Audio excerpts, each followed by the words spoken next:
रहीम अस्सलाम वालेकुम नाजरीन।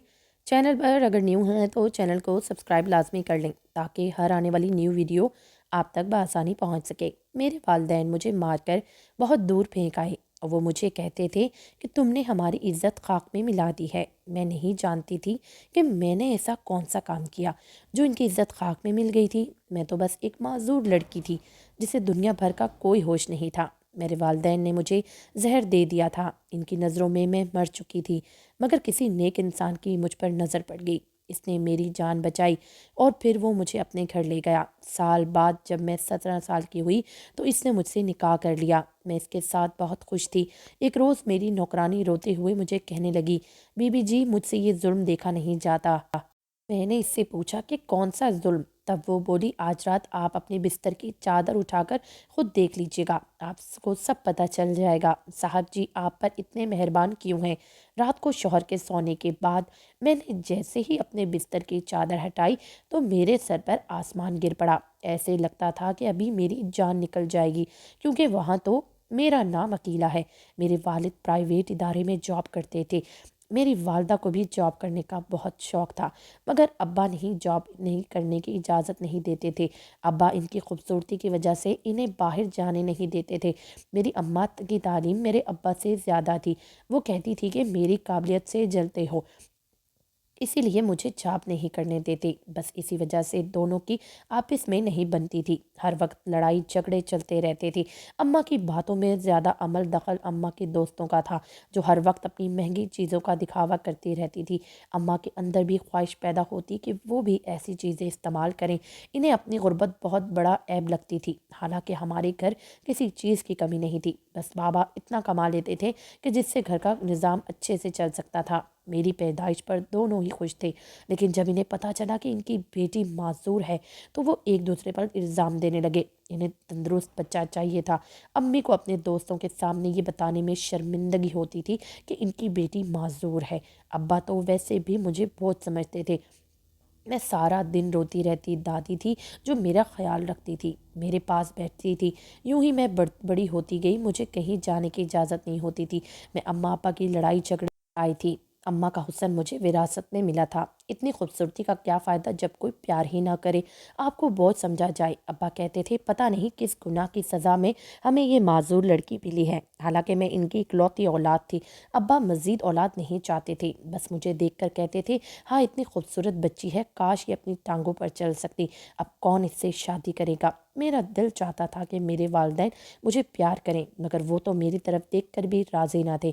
वो तो बस आपस में तलाक चाहते थे। लेकिन सबसे बड़ी वजह मैं थी। वो मुझे किसी यतीम खाने में जमा करवाना चाहते थे, लेकिन दादी ने ऐसा नहीं होने दिया था। फिर अचानक दादी की तबीयत ख़राब रहने लगी तो कोई मुझे पूछता तक नहीं था। इनका इलाज भी जैसे तैसे चल रहा था और फिर एक माह बाद दादी हमेशा हमेशा के लिए अल्लाह ताला के पास चली गई थी। मैं बहुत रोई थी कि अल्लाह ताला भी मुझे अपने पास बुला ले। दादी को फौत हुए चंद दिन ही गुजरे थे कि अम्मा अब्बा की लड़ाइयाँ मज़ीद बढ़ गई थी। अम्मा अपना सारा गुस्सा मुझे मार कर निकालती थी।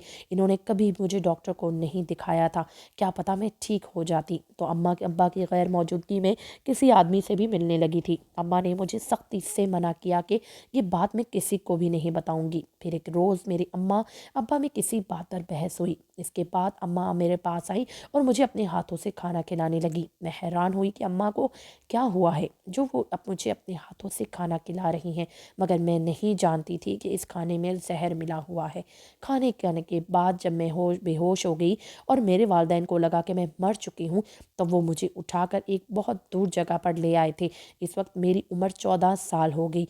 मैंने सुना हुआ था कि माँ बाप को अपनी औलाद से बहुत प्यार होता है, वो खुद को मुश्किलों में डालते हैं लेकिन अपनी औलाद को गर्म हवा भी नहीं लगने देते। लेकिन मुझे जहर देते वक्त मेरे वालिदैन के हाथ पांव तक नहीं कांपे थे। इनके अंदर से शायद इंसानियत ख़त्म हो गई थी। वो अपना सफ़र अलग करना चाहते थे, तो मैं कौन सा रुकावट बनी थी। मुझे मारने की क्या ज़रूरत थी। वो तो शायद समझ गए थे कि इन्होंने मुझे मार दिया था। कहते हैं ना कि मारने वाले से बचाने वाला बड़ा होता है। मैं सच में मर गई होती, मगर ऐन मौके पर किसी मेहरबान शख्स ने मेरी जान बचा ली। मैं अस्पताल के बेड पर थी। मैं बहुत हैरान हुई थी। आज के दौर में कौन ऐसा करता है, जबकि मेरे तो अम्मा अब्बा ने भी मुझे गंद में फेंक दिया था। मेरे लिए वो साहिबान था। اس نے مجھ سے پوچھا کہ تم کون ہو اور کس نے تمہیں زہر دیا ہے۔ میں نے کہا میرے اماں ابا میری معذوری کی وجہ سے مجھ سے نفرت کرتے تھے، مجھ سے چھٹکارا چاہتے تھے، تبھی انہوں نے مجھے زہر دے دیا۔ آدمی بہت خوبصورت تھا، وہ مجھے اپنے گھر لے آیا۔ اس کا گھر بہت خوبصورت تھا، وہ مجھے امیر گھر کا لگتا تھا۔ میں نے اس سے پوچھا تھا کہ آپ کے گھر میں کوئی نہیں رہتا؟ تو اس نے کہا میرا بھی اس دنیا میں کوئی نہیں ہے۔ اس نے کہا کہ آپ یہاں رہ سکتی ہیں۔ مجھے پہلے تو بڑی جھجک ہوئی کہ کسی غیر مرد کے گھر میں کیسے رک سکتی تھی، لیکن پھر میرے پاس کوئی دوسرا راستہ بھی تو نہیں تھا۔ میں نے کہا کہ آپ مجھے کوئی کام دے دیں، تو وہ ہنس کر کہنے لگا کہ تم کام کرنے کے لیے اس دنیا میں نہیں آئی، کام کرنے کے لیے میرے گھر میں بہت سے ملازم ہیں۔ پھر وہ میرا بہت خیال رکھنے لگا۔ وقت یوں ہی گزرتا گیا۔ جب میں 17 سال کی ہوئی تو دل ہی دل میں اسے پسند کرنے لگی، لیکن کبھی کہا نہیں تھا۔ پھر ایک روز اچانک اس نے مجھ سے خود کا نکاح کا بول دیا۔ میں بہت حیران تھی، اس جیسا انسان بھلا مجھ سے کیوں شادی کرے گا؟ مگر یہ سب حقیقت تھی۔ پھر اس نے مجھے بہت سی شاپنگ کروائی، مجھے ہر چیز لے کر دی۔ ایک دن اس نے مجھ سے شادی کر لی۔ اب میں اس کے ساتھ بہت خوش تھی۔ اب میں اس گھر کے مالک تھی۔ مجھے اس دنیا میں سہارا مل گیا تھا۔ میرے اللہ نے مجھ معذور کو بھی اتنا اچھا ہمسفر دیا تھا۔ کا نام رضوان تھا۔ روزانہ کام سے واپسی پر میرے لیے تازہ گلاب کا پھول لازمی لاتے تھے۔ مجھے گھر کا کوئی کام نہیں کرنے دیتے تھے۔ میں روز ان کے لیے سجتی سنورتی تھی۔ بتایا اس کا بہت بڑا بزنس ہے اور وہ بہت امیر ہے۔ میں بہت متاثر ہوئی۔ مجھے اپنے ساتھ لے جاتے ہوئے انہیں کبھی بھی شرم محسوس نہیں ہوئی تھی۔ میں ہر پارٹی میں ان کے ساتھ جاتی۔ ان کے فرینڈ سب حیران تھے کہ اتنے خوبصورت انسان نے ایک معذور لڑکی سے شادی کر لی۔ میں خوبصورت تھی، مگر کہتے ہیں نا کہ خوشیوں کی مدت کم ہوتی ہے، کسی نہ کسی کی نظر لگ ہی جاتی ہے۔ میں اللہ تعالیٰ سے دعا کرتی تھی کہ میری خوشیوں کو کسی کی نظر نہ لگے۔ میں اور رضوان ایک دوسرے کے لیے کافی تھے۔ ایک روز ملازمہ کھانا دینے آئی تو بولی بی بی جی مجھ سے یہ ظلم دیکھا نہیں جاتا۔ میں بولی کون سا ظلم؟ تب وہ بولی بی بی جی آپ رات کو صاحب کے سونے کے بعد اپنے بستر کے نیچے ضرور دیکھنا۔ میں نے پوچھا تو بولی بی بی جی میں کچھ نہیں بتا سکتی، صاحب میری سیامت آ جائے گی، لیکن آپ دیکھیے گا پلیز، صاحب کو کچھ مت بتائیے گا ورنہ مجھے کام سے نکال دیں گے۔ حیران رہ گئی کہ میرے شوہر کی قابل اعتبار ملازمہ تھی۔ مجھے کہیں جانا ہوتا تو وہی میری ویل چیئر پکڑتی تھی۔ مجھے بڑا تجسس ہوا۔ اس رات میں اپنے شوہر کے سونے کا انتظار کرنے لگی کہ آخر ایسا کیا ہے بیڈ کے نیچے۔ میرے وہم و گمان میں بھی نہیں تھا کہ بیڈ کے نیچے کیا ہوگا۔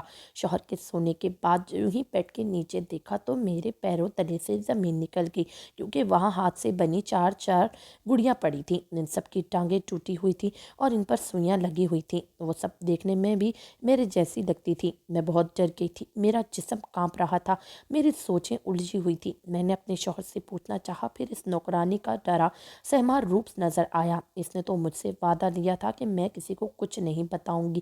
وہ کہتی تھی کہ بی بی میں آپ کی خیر خواہ ہوں، لیکن آپ نے صاحب کو بتایا تو وہ آپ کے ساتھ بھی برا کریں گے، مجھے بھی نوکری سے نکال دیں گے، میں اپنے چھوٹے چھوٹے بچوں کو کہاں سے کھلاؤں گی۔ میں نے اگلی صبح اپنی اسی نوکرانی سے پوچھا کہ بیڈ کے نیچے 4 پتلے تھے جو صبح کے وقت وہاں سے غائب ہو گئے تھے، تم بتاؤ ایسا کیا ہے، کیوں مجھ سے چھپا رہی ہو؟ وہ بولی بی بی جی آپ کو نہیں لگتا کہ کوئی آپ پر اتنا مہربان ہے؟ اس کی کوئی نہ کوئی وجہ تو ہوگی۔ آپ سے پہلے یہاں اور بھی بہت سی لڑکیاں آئی تھی اور وہ سب صاحب کے حسن سے متاثر تھی۔ صاحب نے ان سے بھی اسی طرح شادی کی تھی۔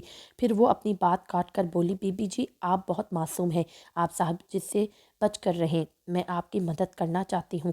مجھے اپنے کانوں پر یقین نہ آیا۔ میں نے کہا پہلے مجھے بتاؤ اس پتلے سے کیا ہوگا؟ وہ بولی بی بی جی پہلی میڈم صاحبہ کے بیڈ کے نیچے بھی ایسے ہی صاحب نے پتلے رکھے تھے، میں نے خود دیکھا تھا۔ پھر کچھ دن بعد وہ بی بی جی فوت ہو گئی تھی۔ صاحب نے کہا کسی کو نہیں بتانا، ہم سب کو بھی بتانے سے منع کیا ہے۔ نوکرانی کی بات سن کر مجھے عجیب پریشانی نے گھیر لیا تھا۔ میں نے اس سے مشورہ مانگا، تم ہی بتاؤ مجھے کیا کرنا چاہیے؟ وہ بولی بی بی آپ کو یہاں سے اپنی جان بچا کر بھاگنا چاہیے۔ وہ بولی بی بی جی بس ہی ایک NGO ہے، وہاں پر یتیم اور بے سہارا لڑکیوں کو رکھا جاتا ہے، آپ وہاں چلی جائیں، یہاں پر تو آپ بے موت ماری جائیں گی۔ میں وہ پتلے دیکھ کر اور ملازمہ کی بات سن کر بہت ڈر گئی تھی۔ میرا دل ماننے سے انکاری تھا۔ میرے شوہر تو اتنا خیال رکھتا تھا، میرے علاج کے لیے فکر مند تھا۔ اس نے کہا تھا کہ میں نے ڈاکٹر سے بات کر لی ہے، तुम्हारा इलाज भी हो जाएगा। कोई मुझे इतना चाहता हो और फिर वो ये कैसे कर सकता है? मुझे समझ नहीं आया कि मैं किसका यकीन करूं और किसका ना करूं। नौकरानी एक मुलाजमा को लेकर आई, इसने भी वही कहानी सुनाई। अब तो मैं सच में डर गई थी और इस घर से भाग गई। मैं एनजीओ जा ही रही थी कि मेरी माँ ने मुझे देख लिया और गाड़ी रोककर मेरे पास आ गई। मुझे जिंदा देखकर रोने लगी। मैं माँ को देखकर डर गई थी कि कहीं जाकर फिर से वो मुझे जहर ना दे दे, मगर मैं भाग भी नहीं सकती थी। मेरी आंखों में खौफ देखकर वो बहुत शर्मिंदा हुई और मुझे कहने लगी, बेटी मुझे साथ जो कुछ भी किया बहुत गलत किया था। मैं समझी तुम मर गई हो, मगर तुम तो जिंदा हो। वो मेरे बहुत करीब आने लगी। मुझे इन पर गुस्सा आया। मैंने कहा, खबरदार, आपने मेरे करीब आने की कोशिश भी की तो मैं आपको कभी माफ़ नहीं करूँगी। वो मेरे पाँव पे पड़ गई, बोली कि मुझे माफ़ कर दो। इस दिन तुम्हारा मरना मेरा फैसला नहीं था, बल्कि ये फैसला तुम्हारे बाप का था। मैं बहुत मजबूर थी, मगर अब तुम मेरे साथ रहोगी। तुम्हारा बाप मुझसे अलग हो गया है। मैंने कहा, मैं कैसे यकीन कर लूँ कि आप घर जाकर मुझे मारेंगी नहीं, मेरे साथ बुरा बर्ताव नहीं करेंगी। वो रोने लगी और कहने लगी, मेरी बच्ची, मेरा यकीन करो, मेरी तड़पती हुई ममता को सुकून आ जाएगा। मुझे एक मौका दो। मेरा दिल भी भर आया। मैंने इनके गले लगकर खूब आंसू बहाए। वो मुझे अपने घर ले आई। मैंने पूछा, अब्बा और आपकी तलाक क्यों हुई? अम्मा बोली, तुम्हारे अब्बा मेरे साथ नहीं रहना चाहते थे। इन्होंने धमकी दी थी कि अगर मैंने तुम्हें मरने का इनका साथ नहीं दिया तो वो हम दोनों को ही मार देंगे। इसलिए मैंने इससे डर कर इनका साथ दिया था। मुझे इस कदर कमज़ोरी नहीं होना चाहिए था। फिर एक दिन तुम्हारा बाप दूसरी शादी करके घर आ गया। तुम्हारे मामू ने कोई ताउन नहीं किया। सबने यही कहा कि मर्द दूसरी शादी कर सकता है, तुम इसके साथ रह लो। अम्मा कहती थी कि मैं इस इंसान के साथ नहीं रहना चाहती थी। मैं सारी सारी रात रोती रहती थी। एक ऐसी माँ हूँ जिसने अपनी बेटी को ही जहर दे दिया था। ज़मीर की अदालत में एक पल के लिए सुकून नहीं था। तुम्हारे अब्बा के साथ मैं रहना नहीं चाहती थी। मैं पहले दौलत की लालच में थी, फिर मुझे तुम्हारे अब्बा का एक दोस्त पसंद था, लेकिन फिर मैं समझ गई कि कोई मर्द भरोसे इसके काबिल नहीं होता। मेरी तलाक के बाद वो भी मुझसे शादी करने के लिए राज़ी नहीं था। मैंने नौकरी की तलाश शुरू कर दी और फिर मुझे नौकरी मिल गई। जब मैंने नौकरी करना शुरू कर दी, तब मुझे एहसास हो गया कि मैंने क्या किया है। सारी उम्र तुम्हारी कदर नहीं की। तुम मेरी औलाद थी, मैंने तुम्हारे साथ बहुत बुरा किया। कितने जोड़े औलाद की नेमत को तरसते हैं और अल्लाह से दुआएं करते हैं, मन्नतें मांगते हैं, मुझे माफ़ कर दो, मैं इनको मज़ीद शर्मिंदा नहीं दे सकती थी, इसलिए माफ़ कर दिया। वो खुश हो गई। अम्मा बोली, अब मैं तुम्हें अब कहीं जाने नहीं दूंगी। इतने अरसे तुम कहाँ रही थी? मैंने कहा, आप लोग मुझे मार कर कचरे के फेंक आए थे। तब मुझे एक शख्स अपने घर ले गया था, मेरा इलाज करवाया, फिर इसने मुझसे शादी कर ली। लेकिन मुझे पता चला कि वो अच्छा इंसान नहीं है। मुझे वहाँ काम करने वालियों ने बताया कि इसने पहले भी बहुत सी शादियाँ की हुई हैं। वो इनकी हम शक्ल गुड़िया बेड के नीचे रखता है और फिर चंद दिन बाद ही इनकी बीवी मर जाती थी। तभी मैं वहाँ से भाग आई। अम्मा रोते हुए बोली, ये सब मेरी वजह से हुआ है, मैं अच्छी माँ नहीं हूँ, तभी तुम्हें इतनी मुश्किलें देखनी पड़ी। तुम अपनी माँ को माफ़ कर दो। मैंने कहा, अम्मा, इसमें आपका कोई कसूर नहीं है। अब माँ बोली, इसमें मेरा ही कसूर है। तुम्हें इस कदर नफरत से पाला। मैं दिन रात तुम्हें भूखा रखती थी, तुम्हें मारती थी, तुम्हें डर जाया करती थी, लेकिन मैं तरस नहीं खाती थी। अगर अब तुम्हें कोई शिकायत का मौका नहीं दूंगी, एक अच्छी माँ बनकर दिखाऊंगी। मैं इनके घर रहने लगी थी। वो मुझसे बातें करने की बहुत कोशिश करती थी। अब अम्मा वैसे ही बहुत खूबसूरत थी, कहीं से भी एक शादीशुदा बेटी की माँ नहीं लगती थी। कोई भी धोखा खा जाता। इनकी उम्र और चाल चलन से वो मेरी बहन लगती थी। अब भी इन पर कई मर्द मरते थे। अम्मा ने बताया कि वो जहाँ जॉब करती हैं, ये घर इन्हें इसी कंपनी की तरफ से मिला है। ऑफिस की तरफ से गाड़ी भी मिली है। वो किसी बड़े अहदे पर जॉब करती हैं। मुझे कहा कि मैं जल्द तुम्हें जब तुम्हारे शौहर से तलाक दिलवा दूंगी। तुम्हें घबराने की ज़रूरत नहीं है। अब तुम अकेली नहीं हो, तुम्हारी माँ तुम्हारे साथ है। मैं खुश हो गई कि मैं अकेली नहीं हूँ। मुझे कहीं ना कहीं शौहर को छोड़ने का दुख ज़रूर था। मैं इस शख्स की शख्सियत से अब तक ना वाकिफ़ थी। अम्मा वापस आकर मुझसे खूब सारी बातें करती, मुझे बताती कि मैंने अब अपने दोस्तों को छोड़ दिया है। सब मुझे नीचा दिखाती थी। इन्होंने मेरे अंदर जहर भर दिया था। मैंने कहा कि इंसान गलतियों से ही सीखता है, और वो चुप हो गई।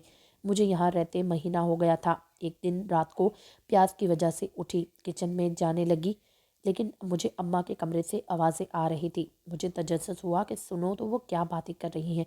रात के इस पहर अम्मा के कमरे में कौन हो सकता है? अम्मा ने तो कहा था कि इन्होंने सबसे ताल्लुक़ तोड़ दिया है। सुनने लगी, किसी मर्द की आवाज़ आ रही थी। अम्मा को वो शख्स कह रहा था, तुम जल्दी अपनी बेटी को तलाक दिलाओ वरना तुम्हें मैं नौकरी से निकाल दूंगा। वो अम्मा का बॉस था, लेकिन रात के इस पहर वो भी अम्मा के कमरे में। मुझे ये सब ठीक ना लगा। फिर वो कहने लगे कि तुम मुझसे शादी करने के ख्वाब देख रही हो। तुम्हारे ख्वाब तभी पूरे होंगे जब तुम मेरा काम करोगे। अगर तुमने तुमसे अपना घर और गाड़ी खींच ली तो तुम सड़क पर आ जाओगी। तुम अभी तक अपनी बेटी को तलाक नहीं दिलवा सकी। मैंने इतना कुछ किया है, तुम्हारी बेटी की नौकरानी को पैसे दिए, इसको घर से निकाला, तुम्हारी बेटी के दिल में बदगुमानी पैदा की, झूठे पुतले बनाकर रखे। ये अपाहज लड़की मेरी बेटी की ज़िंदगी में नहीं होनी चाहिए। मैं हैरान थी, ये मेरी ही बात हो रही थी। यकीनन ये आदमी मेरे शौहर का बाप था। मेरी अम्मी बोली, जैसे तुम बोलोगे वैसा ही होगा।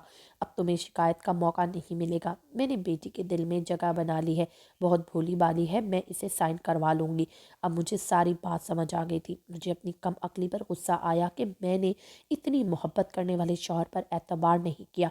मैं कितने आसानी से इनके जाल में आ गई थी। जो माँ बेटी को जहर दे सकती है, वो अचानक इतनी अच्छी कैसे हो गई। ये सोची समझी चाल थी। वो नौकरानियां भी मिली हुई थी। मैं इनकी बातों में आ गई। इन्होंने ही वो 4 गुड़िया मेरी हम चकल रखी होगी। और लड़कियों की कहानी भी मन घड़त थी। मुझे एकदम घुटन का एहसास हो गया। मैं यहाँ से निकलना चाहती थी। अगले दिन अम्मा ऑफिस गई तो इनके मुलाजमा मुझ पर नज़र रखने के लिए आ गई। मैंने इससे कहा, मेरी मदद करो, मैं तुम्हें मुंह मांगी रकम दूंगी। मुझे मेरे शौहर के घर ले चलो। मेरी माँ बहुत जालिम है।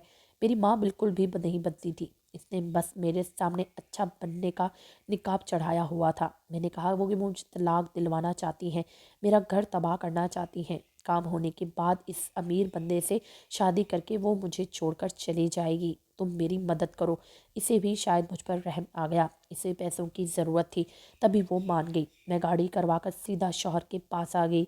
वो खूबसूरत शख्स मेरी याद में आधा हो गया था। मुझे देखकर हैरान हुआ और बोला कि तुम किधर चली गई थी बगैर बताए। मैंने तुम्हें किधर किधर नहीं ढूंढा। ऐसी कौन सी गलती हो गई थी जो तुम मुझे छोड़कर चली गई। मैंने कहा, मुझे माफ़ कर दो। तुम्हारी ख़ास नौकरानी ने मुझे कहा था कि तुम लड़कियों को इस्तेमाल करते हो और फिर इनको मार देते हो। इसने मेरे हम शक्ल पुतले भी मुझे दिखाए थे। जब मैंने इस मुलाजमा को ढूंढा तो वो पूरे घर में नहीं थी। मेरे शौहर तो इन सब से लाइल्म थे। जब मैं घर छोड़कर गई तो इस नौकरानी ने ही मेरे शौहर को बताया कि मैं अपने अम्मा अब्बा के पास चली गई हूँ। इसने मेरे शौहर से कहा था कि मैं वापस नहीं आऊँगी। मैंने कहा कि मैं डर गई थी, मुझे माफ़ कर दो। मैंने तुम्हारा एतबार नहीं किया था। गलत इंसान पर एतबार करके हमेशा इंसान नुकसान ही उठाता है। जिस लड़की के माँ बाप ने इसे इस्तेमाल करके अपने मतलब के लिए फेंक दिया हो, वो लड़की ऐसी ही बन जाती है। मैंने कहा, मेरी माँ और तुम्हारे बाप ने हमें अलग करने का इरादा किया था। दोनों मिले हुए हैं।